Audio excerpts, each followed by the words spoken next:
Hello and welcome everyone to the week ahead commodity report, where we of course will be reviewing the markets for the week ahead. Historically, November and December have always been considered as two of the biggest, most profitable months in the economic calendar, and this year should be no exception. With global inflation surging at the fastest pace in 3 decades, central banks around the world they have begun to signal a willingness to end their quantitative easing programs much sooner than expected. Signs of inflation are growing more obvious day by day, from soaring shipping costs to rising energy bills, food and general commodity prices to shortages of products and labor. Consumers around the world, they're now paying more for goods and services than they did a year ago, and that trend shows no signs of fading anytime soon. Figures released on Friday shows the US Federal Reserve's preferred inflation gauge, the Personal Consumption Expenditure Price Index in September, that rose at its fastest pace since 1991. After having more than doubled the size of its balance sheet to $8.5 trillion since the start of the pandemic, it could now be time for the Federal Reserve to start slowing down its monthly asset purchases. Expectations are running high that the Fed will announce plans to begin tapering its massive quantitative easing program this week, when officials conclude their monetary policy meeting on the 3rd of November. Whilst policymakers have hinted at plans to begin reducing stimulus as early as November, they always have the potential to surprise the markets by pushing back their timeline, especially in light of recent weaker than expected economic data. The Bank of England also meets this week. A succession of recent speeches from Central Bank Governor Andrew Bailey has led traders to believe the Bank of England will announce rate hikes on Thursday as the UK economy battles inflationary pressures that have proved more persistent than expected. Many traders are even convinced that the Bank of England will go even further by announcing an end to their quantitative easing program before the close of this year. Elsewhere this week, all eyes will be on OPEC and its allies as they meet on Thursday to decide whether or not to raise oil output. The major oil producers are under pressure from President Joe Biden, along with China and India, pleading for a larger increase in oil supply to help lower prices. However, Saudi Arabia remains adamant that the global economy is not out of the woods yet regarding the COVID-19 pandemic and that the oil markets remain vulnerable. That may be true with Russia entering lockdown this week and other European countries witnessing a sharp rise in new daily cases. OPEC was comfortable leaving output unchanged at 400,000 barrels per day at their October meeting, and that sent oil prices surging above $85 a barrel for the first time in 7 years. Lastly, another major market moving event the traders will be watching closely this week, that's the October US jobs report. Due for release on Friday, traders will be paying huge attention to Friday's data, especially as the previous 2 non-farm payroll reports have massively missed expectations. There are plenty of reasons why commodities are on the move, but the key drivers are rapidly surging global inflation, tightening supply, logistical bottlenecks and booming demand across many highly essential commodities as a result of the COVID-19 pandemic. As you know, volatility creates opportunity. Banks, hedge funds, they are making multi-billions capitalizing on the week-to-week volatility, and it's not so different for the retail market. The majority of our clients at the Gold and Silver Club, utilizing our proprietary research-driven trading approach, they have already made in excess of 6 and 7 figures so far this year, and we still have another 2 months left to go. So if you have been kicking yourself for missing out on some of the biggest trading opportunities so far this year, you still have time to make 2021 your best year yet. So with that, let's move over to the charts and we'll talk you through exactly what we're looking at here as we head into a new week. So firstly, as discussed with you last week, there was a massive opportunity to capitalize here on natural gas. So natural gas at the beginning of last week, this gapped up. That actually put our 2 natural gas trades up over 2,000 points of profit, which we were able to lock in. So of course, for every 1 lot contract that you'll be trading, that's over $20,000 of profit. And for every 10 lot contract that you'll be trading, that's over $200,000 of profit. So what we've done here in the last week is, as you've seen that gap higher at the beginning of the week and further surge into the middle of the week, we've continued to bank into strength, scaling out of that position. Now, if we do get a further sell-off, especially if we come back down towards key levels such as the recent swing lows, we would then look at fresh opportunities to buy in. In fact, that's a setup that I would keep on your radar as we go into next week, particularly if natural gas was to come all the way back down towards the 4.9 or 4.8 zone. That's a level that I would be very interested in looking for further bids to come in, especially if we were to see a gap lower over a Sunday through to Monday open again, like we did a couple of weeks back, which provided some great opportunities to buy in much lower. Natural gas does tend to gap quite a lot on the Sunday open. So it is something just to keep an eye out for as well. Typically, natural gas tends to perform very well over the month of November. So it is a market that we are looking to add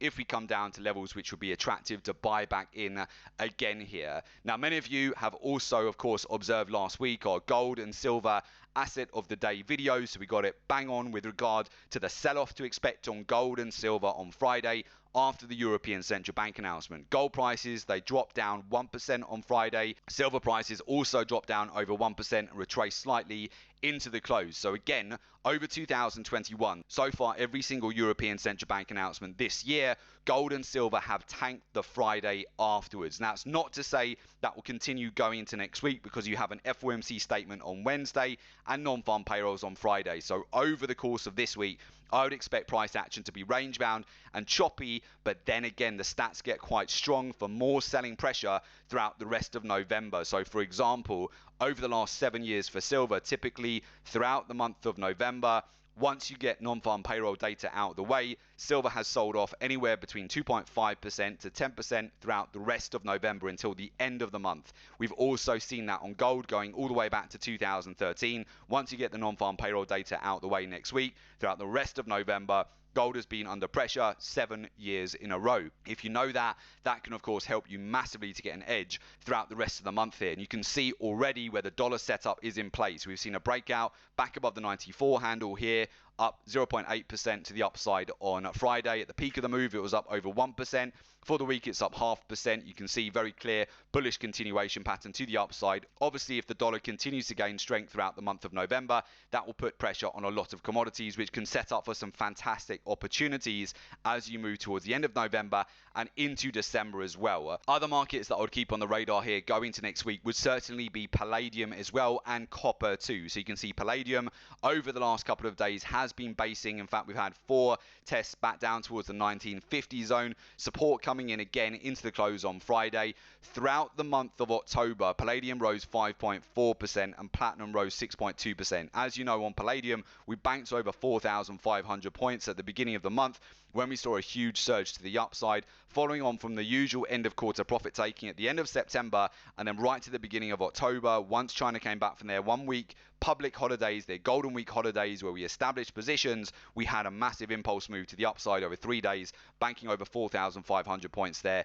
on Palladium. But now we've pulled back down to levels which are more attractive to start re-adding into this position. So what we want to observe going into next week is whether we start to pick up momentum from the beginning of a new month as you move into November and see what opportunities we get for a potential impulse move to the upside throughout next week, and obviously keep an eye on this market throughout November as well. Typically, energy prices, palladium and copper, they do tend to perform well over the month of November. Copper also has dropped all the way down to the 4.3 zone. This is a level that we were shorting previously from 4.715. You can see now it's broken down over 3% in the last week. With copper here, we've got a long from lower prices. We also shorted from higher prices. I am looking actually to build further positions on this market over the month of November. Ideally, I would like to see copper come all the way back down to previous zones that we tested back in September, the recent swing lows there. We may not get as low as that. If we do, I do perceive that as a great opportunity. With crude oil, it's had the usual sell-off at the end of October, which is very typical alongside the stock markets as well, where you get that rebalancing of portfolios at the end of the month, contract expiry. But as we go into November, typically crude oil from the middle of November onwards performs very well. Natural gas over the month of November also typically performs extremely well too. So I definitely have those markets on the radar as well as we head into next week. As you know, commodities, they don't move up in a straight line, they zigzag.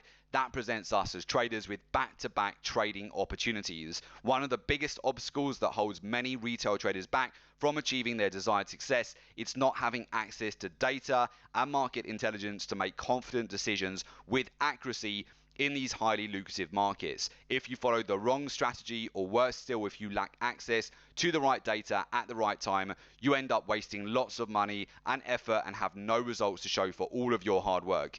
If you want to thrive, not just survive in these highly macro-driven markets, you need to adapt and utilize a professional, research-driven approach to the market.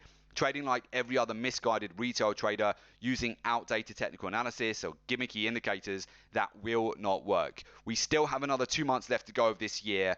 Time is the most valuable commodity that you have. Make sure that you don't waste it. If you want to maximize your money-making potential and thrive, not just survive in these fast-moving markets, you need to adapt your strategy to the current market conditions. You need to trade like the hedge funds, the money managers, the institutions, utilizing a professional, research-driven approach. This is where you're using data, statistics, market intelligence. Alongside that, learning and understanding the daily, the weekly, the monthly, the quarterly cycle for each commodity.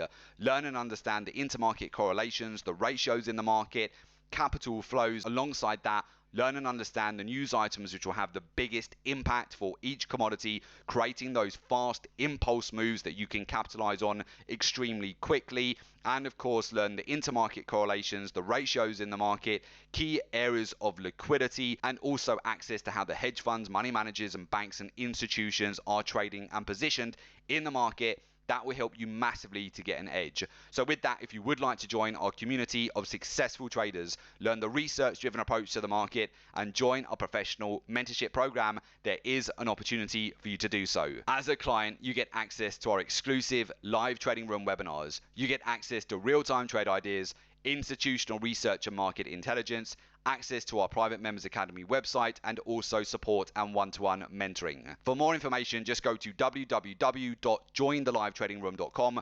The link is also below this report in the description, so just click on the link, make an application, and we will of course get in touch with you ASAP. And do make sure you subscribe to our YouTube channel. That way you're always kept updated with all of the latest commodity reports.